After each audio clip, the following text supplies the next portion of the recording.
ঝিনাইদহ জেলা আওয়ামী লীগের সাধারণ সম্পাদক সাইদুল করিম মিন্টুকে আটক করেছে ডিবি পুলিশ।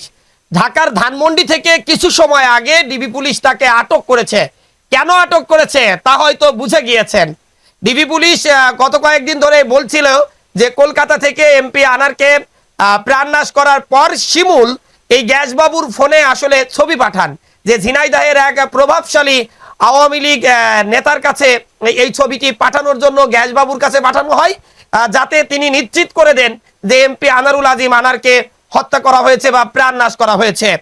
এমপি আনারুল আজিম আনার গত 12 তারিখে আসলে ভারত গিয়েছিলেন চিকিৎসা করার জন্য। এরপর 13 তারিখে নিখোঁজ হয়ে যান। ওই দিনই এই মাস্টার মাইন্ড শাহিনের নেতৃত্বে একদল বিপদগামী লোক এই জনপ্রিয় এমপি আনারুল আজিম আনারকে কিন্তু প্রাণনাশ করে এবং এই ঘটনাটি একটি ভিন্ন খাতে নিয়ে যাওয়ার জন্য চেষ্টা করে।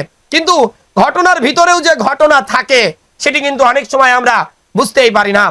এমপি আনারুল আজিম আনার হয়তো এক সময় খারাপ ছিল, কিন্তু এখন সম্ভবত পরিষ্কার হয়ে আসছে যে শুধুমাত্র রাজনৈতিক প্রতিহিংসার কারণেই হয়তো তাকে প্রাণনাশ করা হয়েছে। সেই মেসেজে নাকি বলাও ছিল এমপি আনারকে প্রাণনাশ করা হয়ে গেছে, সুতরাং তার এমপি হওয়ার পথে আর কেউ বাধা নেই। এই কারণেই কিন্তু আসলে একটি ধূম্রজাল সৃষ্টি হচ্ছিল। গতকাল স্বরাষ্ট্রমন্ত্রী বলেছিলেন যে ঝিনাইদহের স্থানীয় অনেক আওয়ামী লীগ নেতাকর্মীর সাথে জড়িত আছেন, তারা গ্রেপ্তার হবেন।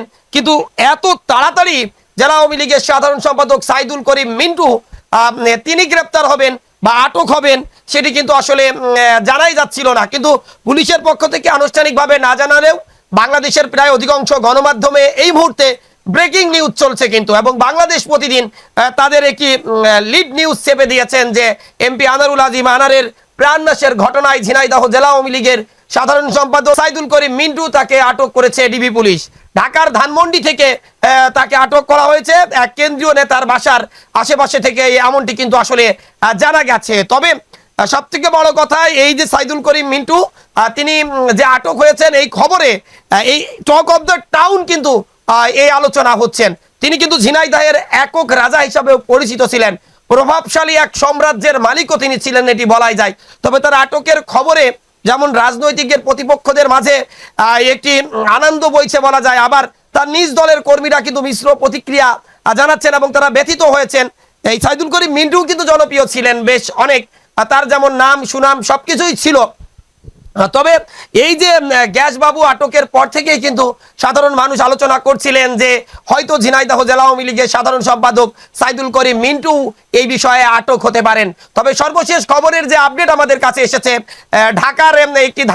ঢাকার ধানমন্ডিতে একটি কেন্দ্রীয় নেতার বাসার সামনে থেকে কিন্তু তাকে আটক করা হয়েছে। তো আমরা আরো বিস্তারিত জানার চেষ্টা করছি, বিস্তারিত জানতে পারলে আপনাদেরকে জানাবো। জানেন এই সাইদুল করিম মিন্টু সাধারণ সম্পাদক পরপর 2 বার জেলা আওয়ামী লীগের, এর আগে যুগ্ম সাধারণ সম্পাদক ছিলেন, তার আগে তিনি স্বেচ্ছাসেবক লীগের কেন্দ্রীয় কমিটির যুগ্ম সাধারণ সম্পাদক ছিলেন, জেলা ছাত্রলীগের নেতা ছিলেন। সব মিলে বলা যায় তিনি দীর্ঘদিন ধরে কিন্তু রাজনীতি করে আসছেন। ঝিনাইদহের হরিণাকুণ্ডু উপজেলায় তার বাড়ি হলেও তিনি কিন্তু ছোটবেলা থেকেই ঝিনাইদহ শহরেই রাজনীতি করেছেন এবং অত্যন্ত পরিচিত মুখ ছিলেন। জানেন যে ঝিনাইদহ জেলা আওয়ামী লীগের সভাপতি, ঝিনাইদহ 1 শৈলকুপা আসন থেকে টানা 5 বারের নির্বাচিত সংসদ মাননীয় জাতীয় সংসদ সদস্য মরহুম আব্দুল্লাহ এমপির মৃত্যুর পরই রাজনৈতিকভাবে টালমাটাল অবস্থা ছিল এই ঝিনাইদহ জেলায়, এবং তার কিছুদিন পরই আনার এমপি নিখোঁজ এবং তার মারা গেছেন এমন সংবাদের পর কিন্তু রাজনীতির একটি টালমাটাল অবস্থা ছিল আওয়ামী লীগের। সর্বশেষ আজ কিছু সময় আগে বিভিন্ন গণমাধ্যমে ফলাও করে প্রচার করা হচ্ছে এমপি আনারুল আজিম আনারের প্রাণনাশের ঘটনায় ঝিনাইদহ জেলা আওয়ামী লীগের সাধারণ সম্পাদক সাইদুল করিম মিন্টুকে আটক করা হয়েছে। এখনো তাকে গ্রেপ্তার দেখানো হয়নি, প্রাথমিক অবস্থায় তাকে জিজ্ঞাসাবাদ করা হবে। জিজ্ঞাসাবাদ শেষে হয়তো ডিবি আসলে জানাবেন তাকে আটক করা হয়েছে কিনা। তো এই ছিল আমার কাছে সর্বশেষ।